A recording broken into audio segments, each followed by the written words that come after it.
Japón hace nada quedó eliminada del Mundial, pero te puedo asegurar que tarde o temprano lo va a ganar. Y esto que voy a decir va a ofender a algunos, pero va a hacerlo gracias a Corea y a China. ¿Por qué te estarás preguntando? En un momento te lo explico y lo vas a entender. Pero antes tengo que decir que Japón me sorprendió muchísimo, llegando a niveles de que le envié un reel a mi pareja por Insta diciéndole, ¿has visto cómo responden a esto? Y es que a mí lo que me sorprendió fue la actitud que tuvieron tanto el entrenador de Japón como el capitán de Japón tras ser eliminados del Mundial. Y al principio no sabía explicar muy bien qué era. Me genera como cierta atracción, cierta admiración la manera que tenían de responder. Porque da la sensación de que no estaban respondiendo igual que los jugadores occidentales, ¿sabes? Y es que para entender bien lo que significan las palabras que dijeron el entrenador y el capitán de Japón, que por cierto, si queréis ver un poco de la entrevista y tal, os dejaré links en la descripción. Para entender bien el significado de esas palabras hay que entender cómo piensan los japoneses y por qué piensan así. Porque eso es clave para entender las implicaciones de lo que dijeron y por qué tarde o temprano van a ganar un mundial si cambian un factor. Y para entender todo esto bien nos tenemos que ir a finales del siglo VI, principios del siglo VII, a lo que actualmente es Corea. En esa época está dividida en 3 reinos, más o menos como lo que tienen hoy, pero en vez de 2, 3, ¿vale? ¿Qué se llamaban? Déjate lo lea porque ahí sí que no llega a mi memoria. Tenemos por el norte a Goguryeo, por el suroeste teníamos a Baekje y luego por el sureste a Silla, ¿vale? Aquí los que nos importan a nosotros son los de Baekje, pues van a ser los papis de Japón, sin saberlo. Y es que estos 3 reinos, como es habitual, ¿no? Se están dando de hostias 24/7 los 365 días del año, ¿ok?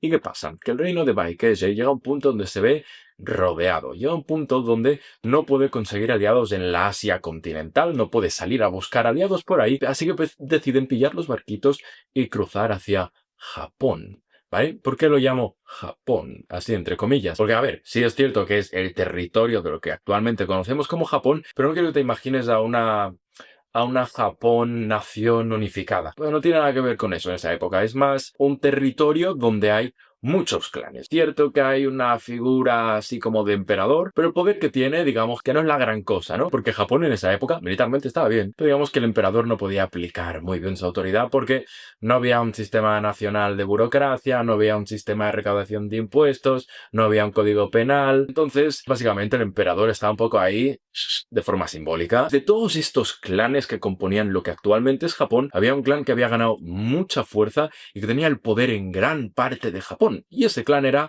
el clan Yamato. Si ves One Piece te va a sonar ese nombre y si no, buena suerte, porque así no haces asociaciones raras en tu imaginación, ¿vale? Entonces la gente de Baekje llega a esta Japón dominada por el clan Yamato y les proponen una alianza que el clan Yamato obviamente acepta. Pero aquí la pregunta que te tienes que hacer es ¿qué pide el clan Yamato a cambio? Porque hay que tener una cosa clara, ¿ok? Las alianzas no son altruistas. En plan, los del clan Yamato no irán a la guerra porque sí, por amor al arte, porque les apetece, porque están hartos del sushi y les apetece kimchi. No, no es por eso. Entonces la pregunta que nos tenemos que hacer aquí es ¿qué pidió el clan Yamato a cambio de sus servicios militares? Y aquí fueron bastante inteligentes. Esta gente empezó a vislumbrar que China digamos que también era una potencia que estaba bastante fuerte, ¿no? Capaz no calibraron bien qué tan potente era, aunque estaban a punto de descubrirlo. Pero eso te lo explico ahora en un minuto, ¿ok?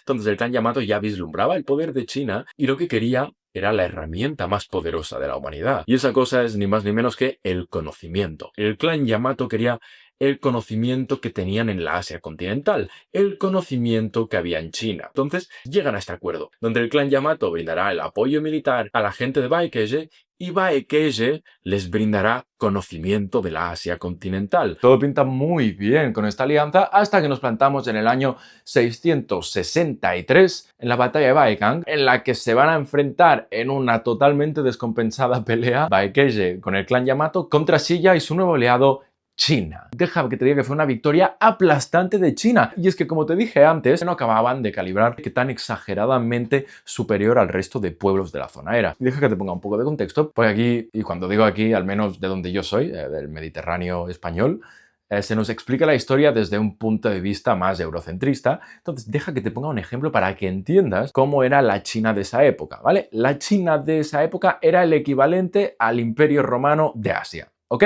Eran exageradamente superiores en todo, en arquitectura, en política, en filosofía, en sistemas de recaudación de impuestos, sistemas fiscales, penales, burocráticos, administrativos, todo era superior. Entonces Japón no tenía absolutamente nada que hacer, pero justo en este momento, justo en esta derrota, Japón hizo una cosa que los definiría para siempre, porque no solo lo hicieron en este momento, sino que lo seguirían haciendo a lo largo de su historia. Lo hicieron en esta batalla, luego lo hicieron también con los portugueses, con los holandeses, con Estados Unidos. Y es que hicieron algo totalmente intuitivo, porque lo normal, cuando alguien te pega una paliza de tal calibre es: bueno, yo me piro, ¿vale? Yo, ¿ves? Esa es mi casa y me voy, ya está, adiós. Eso es lo normal. Te vas, no quieres saber absolutamente nada más del abuzón que te ha pegado una paliza y ya. Pero Japón no hizo eso. Bueno, Japón, el clan Yamato, llegó a una conclusión que marcaría un antes y un después para siempre y fue: tenemos que aprender de los chinos. Tenemos que aprender de ellos para evitar que nos aplasten. En el momento en el que los aplastan de tal manera, en la mente colectiva de Japón se genera el miedo de estos, a la mínima que quieran, pueden venir y aplastarnos. Y no podremos hacer absolutamente nada. Y para evitar que esto pase, tenemos que aprender de ellos. Porque ellos en territorio son más grandes y están consiguiendo que ese territorio funcione de puta madre. Tenemos que aprender de ellos, que no copiarnos. Cuidado, aprender de los demás y adaptarlo a la cultura japonesa. No hacer un copia-pega. Y es en este punto que, aparte de mejorar todas las defensas y mejorar el ejército de Japón, lo que hacen es enviar a muchos más diplomáticos a China e intentar aprender y absorber lo máximo que puedan de China, empezando por una cosa obvia y absurda que es la letra, pero pasando por el sistema político, por todos los sistemas de los que os he hablado antes, infraestructuras, el budismo y sobre todo, lo más importante para entender el vídeo de hoy, ya que moldearía poco a poco la mentalidad y la manera de hacer de los japoneses hasta llevarnos al mundial, que es ni más ni menos que el confucianismo, que es a partir de este momento que empieza poco a poco a permear en la sociedad japonesa. Pero entendamos sobre todo que no es que vengan predicadores a predicar sobre el confucianismo, sino que el confucianismo ya está muy metido dentro de todas las capas de la cultura china. Para acabar de entender bien esto, tenemos que irnos un momento a China, concretamente al siglo VI a.C., 1000 años antes de la batalla de Baekhan. Ya no estamos hablando de la China de la que hablamos hace un momento, esta China imperio romano, esta China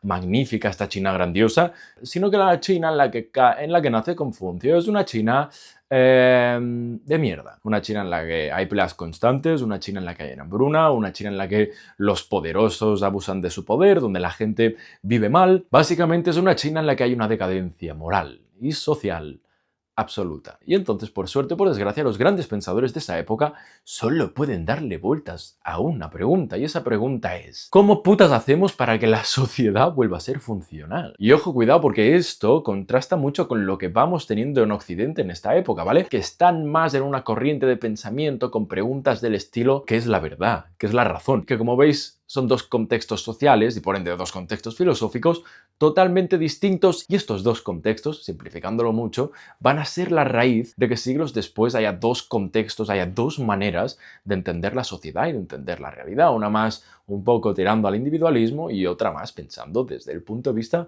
social, ¿vale? Pero bueno, que estamos con un Confucio que nace en este contexto y él también le da vueltas a esta pregunta y con el tiempo llega a una conclusión, ¿vale? Pero primero hay que tener claro que Confucio no busca crear una filosofía, no busca crear una religión. Confucio no se considera a sí mismo un filósofo, un innovador. No, él se considera un transmisor. Él lo que hace en verdad es buscar información del pasado. Y su lógica es: en el pasado fuimos una nación grande, una nación virtuosa, una nación con principios. Entonces él lo que quiere hacer es recopilar y transmitir toda esa información. ¿Cuál es esa información que quiere transmitir?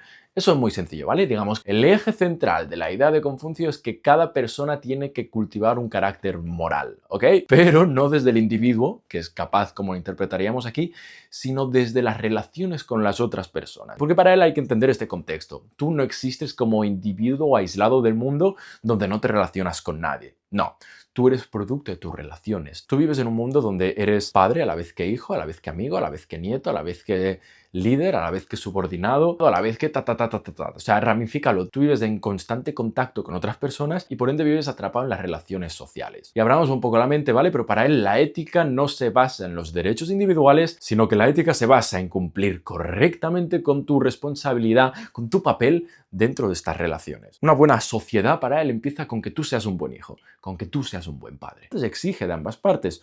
Tú, para ser un buen hijo, tienes que respetar a tu padre, pero tu padre no puede exigir tu respeto si no cumple con su parte, que es la parte de protegerte, la parte de cuidarte.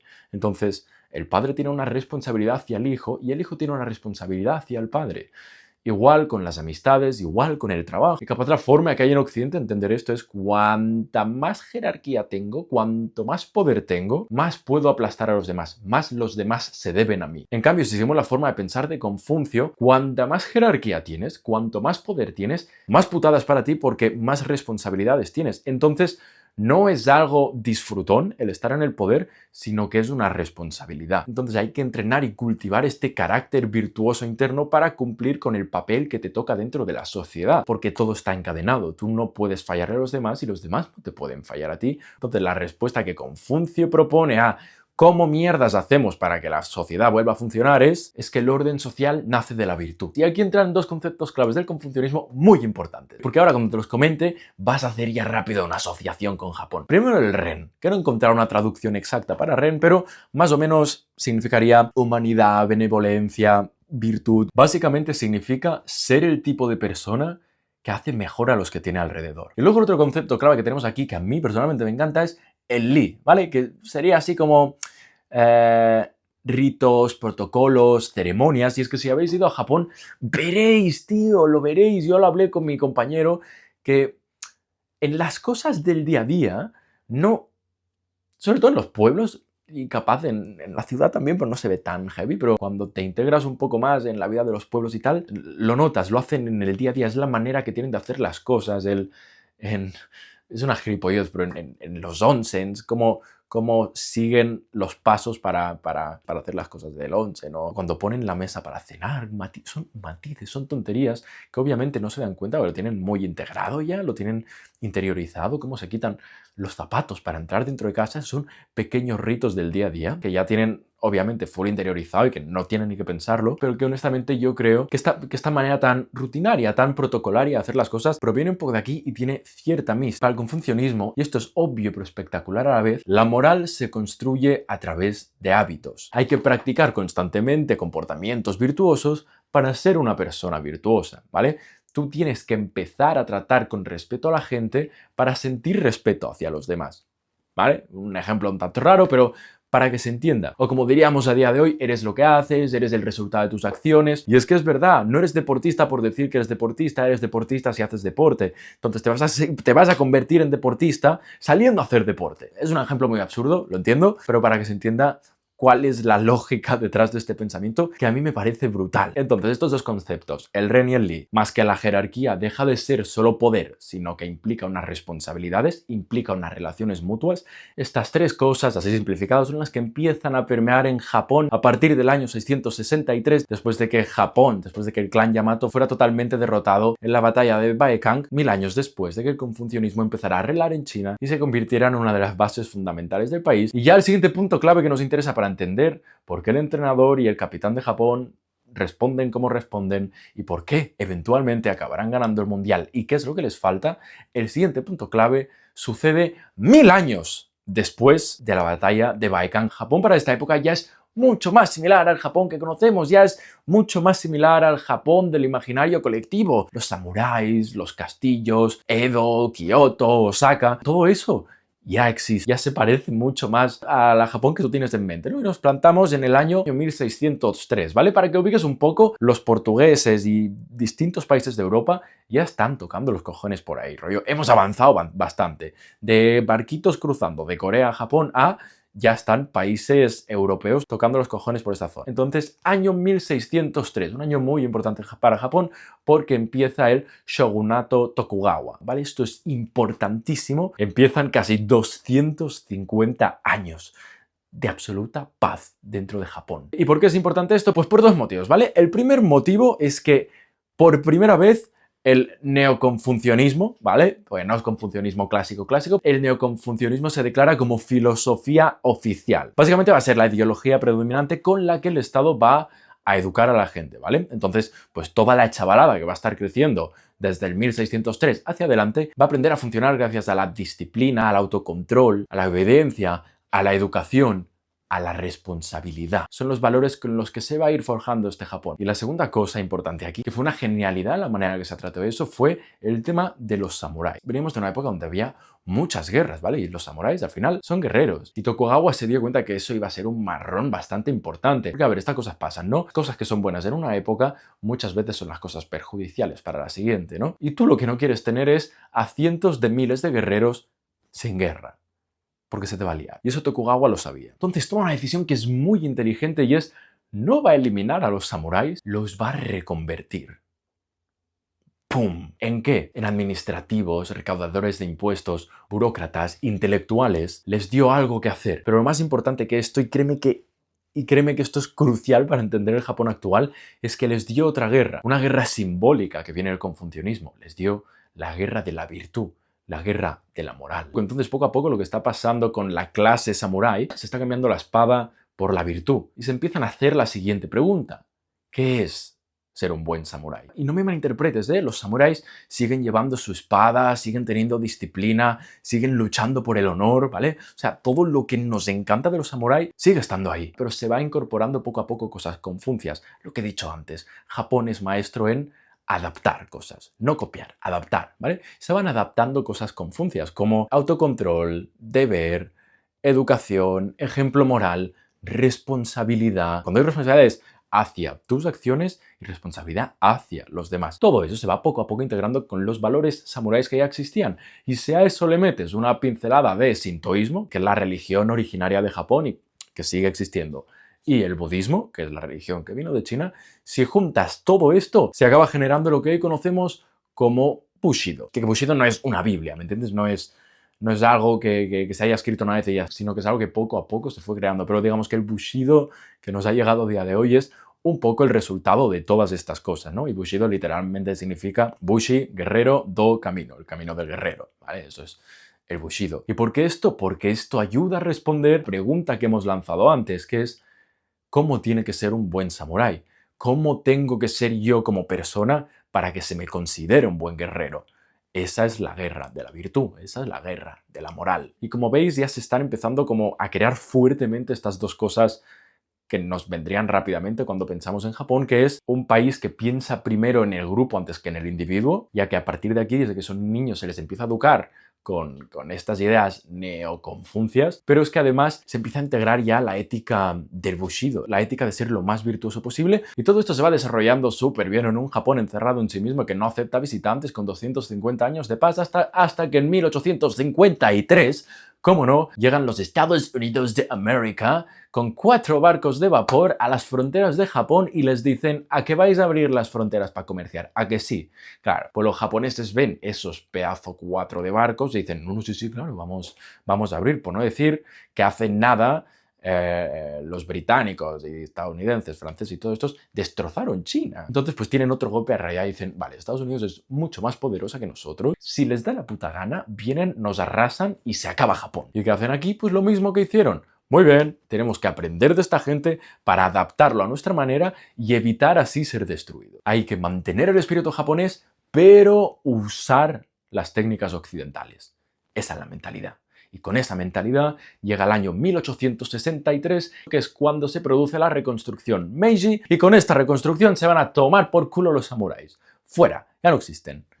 Se acaba. Japón se tiene que actualizar y el samurái sobra. Y con el fin de los samuráis acaba la época feudal de Japón. Pero ojo, cuidado con este matiz, porque se acaba la clase samurái, pero no los valores samuráis, porque lo que hace Japón no es el samurái en sí, no es la persona en sí, sino es el valor que representa esa persona. Entonces lo que se hace a partir de aquí es: ya no existen los samuráis y por lo tanto los valores del Bushido, los valores del samuráis, ya no va a ser solo una ética profesional, sino que va a pasar a ser una ética nacional. Y a ver, a medida que van pasando los años, poco a poco el Bushido se va politizando para ir justificando el expansionismo y llega a su máximo esplendor en la Segunda Guerra Mundial, ¿vale? Pero eso no es Bushido clásico, eso es propaganda militar, ¿vale? O sea, no es lo mismo. Pero se va usando y poco a poco también el japonés va usando estos valores, ya no para proteger al emperador, sino para proteger Japón como concepto. Y así también nace ya el país de Japón que hoy conocemos, ¿no? Pero como decía, estos valores que antes estaban solo reservados para los samuráis, que eran un 6 a 8% de la población, ahora desde el Estado se intenta integrar esta manera de pensar, esta manera de hacer, y usan ese ímpetu, esa fuerza, con un poco de ayuda de lavada de cerebro para llevar a cabo su expansionismo y conquistar partes de Corea, partes de China, partes de Rusia,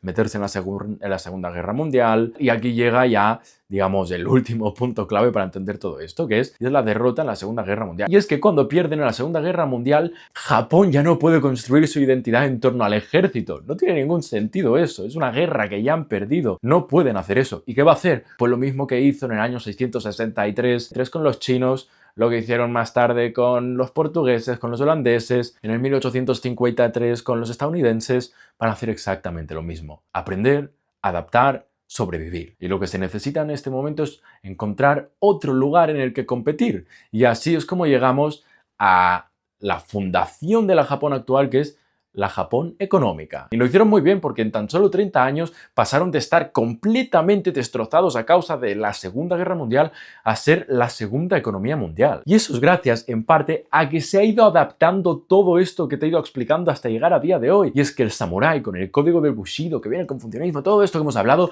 sigue existiendo. Porque la guerra ya no se hace en el campo de batalla, ya no existen los samuráis, la guerra ahora se hace en la economía. Y en la economía hay otro tipo de guerreros porque necesitan esos mismos valores.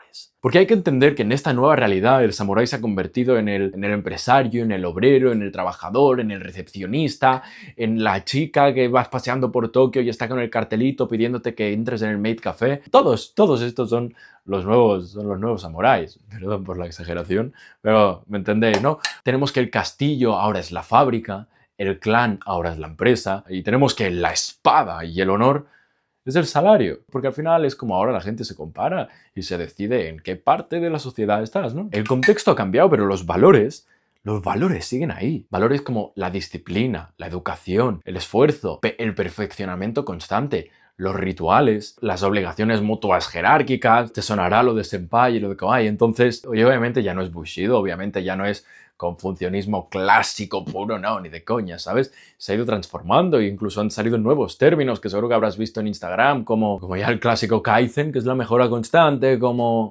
Handshake, que es esta reflexión crítica tras un error. Entonces, son los mismos conceptos, pero se han ido adaptando al mundo contemporáneo, pero el valor sigue ahí desde que empezó a permear en el año 663, después de que perdieran de manera aplastante esa batalla. Se ha ido transformando todo y adaptando a la japonesa, teniendo en cuenta qué tipo de Japón existía en cada momento. Y si has estado escuchando atentamente el vídeo, verás que ha habido una palabra que se ha ido repitiendo durante todo el vídeo y es responsabilidad.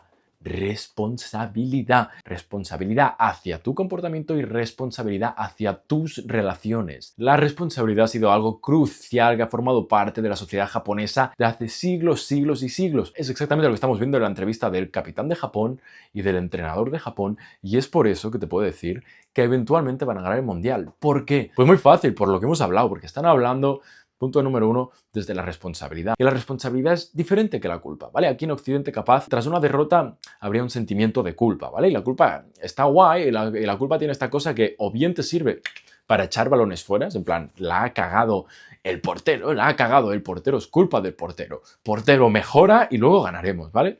Yo no tengo nada que ver con esto, fuera. O también te puede servir para martirizarte y acabar de hundirte en la mierda, ¿vale? Rollo, hemos perdido, he hecho esto mal, yo no sirvo para esto, soy un fracasado, adiós. O sea, me hundo en la miseria. O también tiene su parte buena. Yo no digo que la culpa sea mejor o peor que la responsabilidad, pero tiene su parte buena, que es transiciono por todo esto y me doy cuenta de que yo no quiero nunca más volver a sentir esta emoción, no quiero volver a sentir culpa por esto, por ende tengo que mejorar, convertirme en el mejor porque yo no quiero volver a sentir esto. Porque la culpa al final es un sentimiento, una sensación que es desagradable, pero es algo más ligado a Occidente que te obliga a mirar hacia adentro, ¿vale? Eso sería la culpa. Pero en Japón no tienen tanto esto. Obvio, también pueden sentir culpa, en plan, no son robots. Pero como vemos en la entrevista, ellos no hablan de culpa, no hablan de culpabilidad, hablan de responsabilidad, ¿vale? ¿Por qué? Porque punto número uno, tanto el capitán de Japón como el entrenador de Japón son los responsables de ese grupo. Como hemos hablado antes, en esta sociedad de valores confucios, en todas las relaciones existen obligaciones mutuas, ¿no? Los jugadores normales, en plan los que no son el capitán y los que no son el entrenador, están en la obligación de dar el 100% de lo que tienen y de obedecer tanto al capitán como al entrenador. Esa es su obligación. Pero la obligación del capitán y del entrenador es la de ser un buen líder y a través de sus instrucciones, sus planteamientos, sus tácticas, la de llevar al equipo a la victoria. Entonces, en este contexto, la cagada de un defensa, la cagada de un delantero, la cagada de un midfielder no es solamente del jugador por haberlo hecho mal, sino es cagada del capitán y del entrenador por no haber sido capaces de generar una mejor táctica o de haberle enseñado mejor a hacer esa cosa. Y es por eso que tanto el capitán como el entrenador se hacen responsables de la derrota y le quitan el peso al equipo. Es importante que el equipo siga funcionando como clan y si empiezas a señalar a culpables, eso se va a desarmar, ¿vale? Entonces,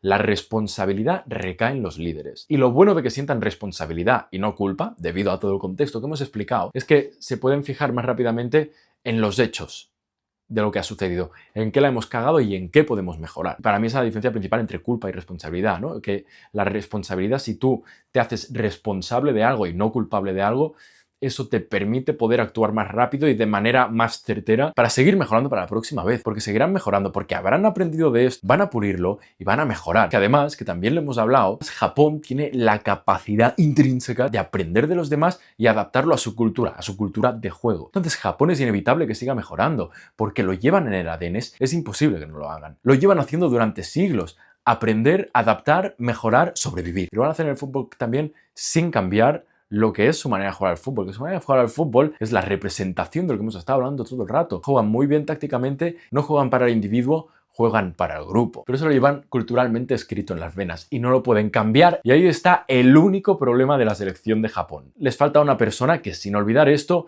también esté pendiente de ella misma. Una persona con más ego, una persona que quiera ser la estrella, una persona que cargue con el grupo, una persona que rompa el partido y una persona que esté dispuesta a marcar goles a través de su ego. Un Neymar, un Messi, un Lamine Yamal, alguien con el ego de una superestrella. Y de eso mismo trata el anime que traeremos a juicio en una de las próximas semanas, Blue Lock, un anime de fútbol, un survival casi de fútbol, que trata de buscar al mejor delantero de Japón. Nos vemos en el próximo vídeo.